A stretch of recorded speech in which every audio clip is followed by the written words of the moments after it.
You start with nothing but a name on a quiet street in Little Italy. Yet within a few years, you are surrounded by secrets, silent deals, and numbers like $5.6 million a year moving through New York's shadow economy. This story pulls you through the cold ladder of power, where a runner carrying $2,000 envelopes, a crew handling $40,000 weekly, and a network controlling 3 boroughs all connect to one question. How does an ordinary man rise from errand boy to the most feared chair in the room? Loyalty becomes currency, silence becomes survival, and every step upward costs something you cannot replace. You first notice how quiet the street feels in Little Italy, the kind of silence that tells you people are watching even when no one speaks. And that is the moment you realize your life has slipped into level 1, associate. In 2009, a man called Marco Bellini slides you a small envelope and says it needs to reach Mulberry Street before midnight. And suddenly, $2,000 feels heavier than any job you ever worked. You walk past closed shops and flickering signs, wondering who really runs this neighborhood while pretending you are just another guy heading home. Nobody explains the rules, yet everyone seems to know them, especially the rule about loyalty and the rule about silence. By week 3, you are running errands almost every night, delivering messages that never appear on paper, and collecting quiet payments that always come in neat stacks of $500 bills.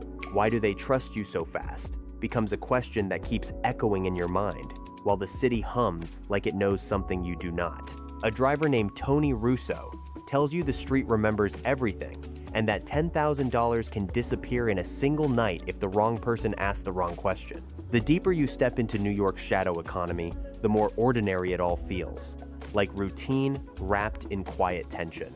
By month 2, you notice people nod when you pass, and doors open a little quicker than before. Then one evening, Marco Bellini studies you for a long moment and asks, "Are you ready for something bigger?" And the way he says it tells you the next step will change everything. The night feels different when you step through the quiet back door of a small restaurant in Little Italy and realize you are no longer just running errands, because tonight begins level 2, soldier. In 2010, Marco Bellini leads you into a dim room where only 5 men sit around a table, and the silence tells you this moment matters more than any $2,000 delivery you ever made. A single candle burns, while Tony Russo studies your face like he is measuring your future against the weight of this room. Nobody explains everything, but everyone watches, as you promise loyalty to something older than the city outside. When the door opens again, the air feels heavier, and the streets of New York suddenly look smaller than they did yesterday. By week 1, your nights fill with new routines that involve quiet visits to businesses and careful conversations that always end with neat stacks of $500 bills sliding across tables. Why does respect arrive faster than fear becomes the question that follows you, as strangers begin greeting you by name. By month 3, your crew handles collections across 3 neighborhoods, moving nearly $40,000 each week through businesses that never ask too many questions. The money flows upward, and the nods from older men grow slightly longer each time you pass. One evening, Marco Bellini tells you a man is causing problems and asks you to handle the situation with calm and discipline, the way a real member should. As you walk out into the cold streets of New York, you begin to understand that surviving this level means learning a rule nobody says out loud, and the next lesson is already waiting. The first time someone calls you capo, you feel the weight of the word settle over the room in Little Italy, and that quiet moment marks the start of level 3, capo regime. It is now 2013, and Marco Bellini places a simple ledger in front of you, showing numbers that climb past $120,000 a month. Money flowing through restaurants, card rooms, and back office deals scattered across 3 boroughs of New York.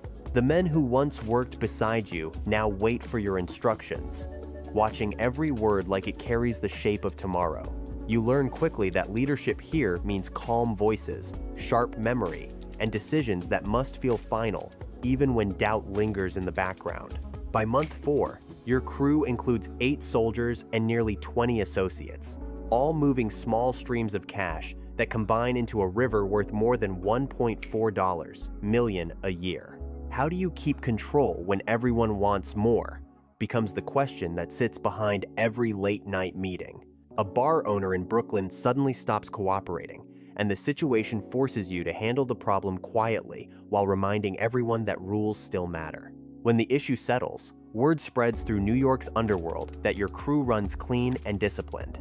The respect grows slowly, but it grows, and even older capos begin to listen when you speak. One night, Marco Bellini studies the ledger again and says the family needs someone stronger near the top, and the look in his eyes tells you the next level will demand more than leadership alone.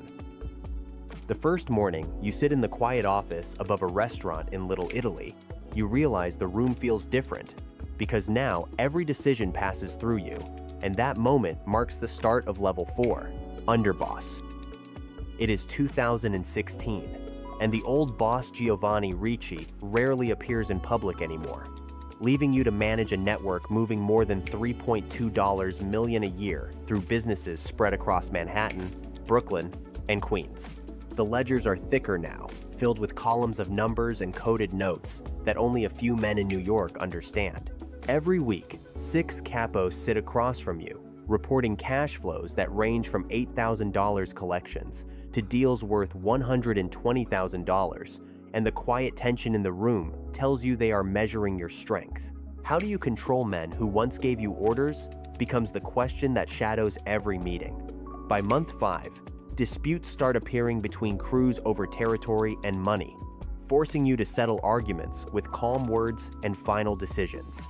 The power feels colder at this level because the distance between you and everyone else keeps growing. Even the streets of Little Italy feel quieter when people realize you now speak directly for the family. Late one evening, Giovanni Ricci invites you to a private dinner and tells you the family is entering a dangerous period that could reshape everything. As the conversation drifts toward the future of the organization, you begin to sense that the chair above yours may soon become empty. When Giovanni Ricci slowly asks, "Are you prepared to carry the weight of the entire family?" you realize the next step will change not just your life, but the balance of power across New York. The morning the news spreads across Little Italy that Giovanni Ricci has stepped aside, the entire neighborhood feels colder, and that quiet shift marks the beginning of Level 5, Boss. It is 2018, and every set of eyes in the room turns towards you as 6 capos, 1 consigliere, and nearly 40 soldiers wait for the first words from the new head of the family. The ledger on your desk now tracks a network moving nearly $5, $6 million a year through restaurants, logistics companies, and quiet deals scattered across New York City. Power at this level feels less like victory and more like a long shadow stretching across every street you walk. By month 2, meetings expand beyond your own organization as representatives from 3 other families begin requesting quiet conversations about territory and business. How do you hold power when everyone is watching you becomes the question that sits behind every decision. Each week, the reports grow heavier, with numbers like $75,000 shipments and $200,000 agreements that must stay balanced to keep the peace. The men who once guided you now wait for your judgment while younger soldiers watch from the edges of the room, measuring the future.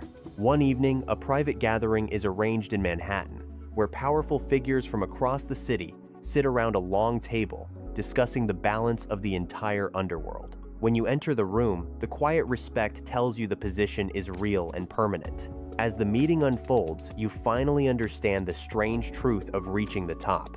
Because the higher the chair rises, the fewer people you can trust.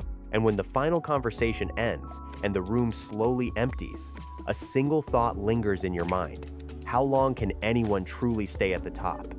At the top of the ladder, the city looks smaller, but the silence grows heavier than ever. You began as a quiet runner on the streets of Little Italy, carrying envelopes worth $2,000, yet the path led through crews managing $40,000 a week, operations moving $1.4 million a year, and finally, a network worth more than $5.6 million across New York. Power once felt like protection, but at the highest seat, it becomes isolation.